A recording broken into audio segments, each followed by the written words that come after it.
انس بن مالک رضی اللہ عنہ نے خبر دی کہ انہوں نے عمر رضی اللہ عنہ سے وہ خطبہ سنا جو انہوں نے وفات نبوی کے دوسرے دن پڑھا تھا، جس دن مسلمانوں نے ابو بکر رضی اللہ عنہ سے بیعت کی تھی۔ حضرت عمر رضی اللہ عنہ رسول اللہ صلی اللہ علیہ وسلم کے ممبر پر چڑھے اور ابو بکر رضی اللہ عنہ سے پہلے خطبہ پڑھا، پھر کہا، اما بعد، اللہ تعالیٰ نے اپنے رسول کے لیے وہ چیز آخرت پسند کی جو اس کے پاس تھی، اس کے بجائے جو تمہارے پاس تھی، یعنی دنیا،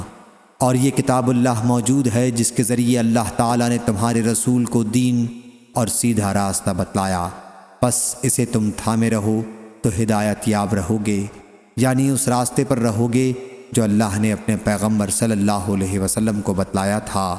صحیح بخاری حدیث نمبر 7269۔ ابن عباس رضی اللہ عنہ نے بیان کیا کہ نبی کریم صلی اللہ علیہ وسلم نے مجھے اپنے سینے سے لگایا اور فرمایا، اے اللہ، اسے قرآن کا علم سکھا۔ صحیح بخاری حدیث نمبر 7270۔ معتمر بن سلیمان نے بیان کیا، کہا کہ میں نے عوف اعرابی سے سنا، ان سے ابو منہال نے بیان کیا، انہوں نے ابو برزہ رضی اللہ عنہ سے سنا، انہوں نے کہا کہ اللہ تعالیٰ نے تمہیں اسلام اور محمد صلی اللہ علیہ وسلم کے ذریعے غنی کر دیا ہے یا بلند درجہ کر دیا ہے۔ صحیح بخاری حدیث نمبر 7271۔ امام مالک نے بیان کیا، ان سے عبداللہ بن دینار نے کہ عبداللہ بن عمر رضی اللہ عنہ نے عبد الملک بن مروان کو خط لکھا کہ وہ اس کی بیعت قبول کرتے ہیں، اور یہ لکھا کہ میں تیرا حکم سنوں گا اور مانوں گا، بشرطے کہ اللہ کی شریعت اور اس کے رسول صلی اللہ علیہ وسلم کی سنت کے موافق ہو، جہاں تک مجھ سے ممکن ہوگا۔ صحیح بخاری حدیث نمبر 7272۔ ابراہیم بن سعد نے بیان کیا، ان سے ابن شہاب نے، ان سے سعید بن مسیب نے، اور ان سے ابو ہریرہ رضی اللہ عنہ نے کہ نبی کریم صلی اللہ علیہ وسلم نے فرمایا، مجھے جوامع الکلم، مختصر الفاظ میں بہت سے معانی کو سمو دینا کے ساتھ بھیجا گیا ہے، اور میری مدد رعب کے ذریعے کی گئی، اور میں سویا ہوا تھا کہ میں نے خواب میں دیکھا کہ میرے پاس زمین کے خزانوں کی کنجیاں رکھ دی گئیں۔ ابو ہریرہ رضی اللہ عنہ نے کہا کہ حضرت صلی اللہ علیہ وسلم تو چلے گئے اور تم مزے کر رہے ہو، یا اسی جیسا کوئی کلمہ کہا۔ صحیح بخاری حدیث نمبر 7273۔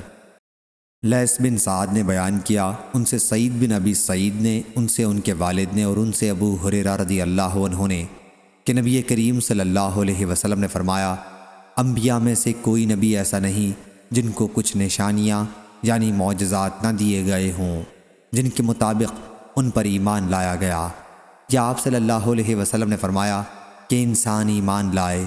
اور مجھے جو بڑا معجزہ دیا گیا وہ قرآن مجید ہے جو اللہ نے میری طرف بھیجا،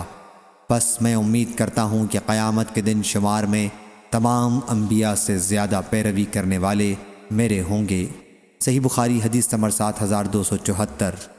عمرو بن عباس نے بیان کیا، کہا ہم سے عبد الرحمن بن مہدی نے، کہا ہم سے سفیان ثوری نے، ان سے واصل نے، ان سے ابو وائل نے بیان کیا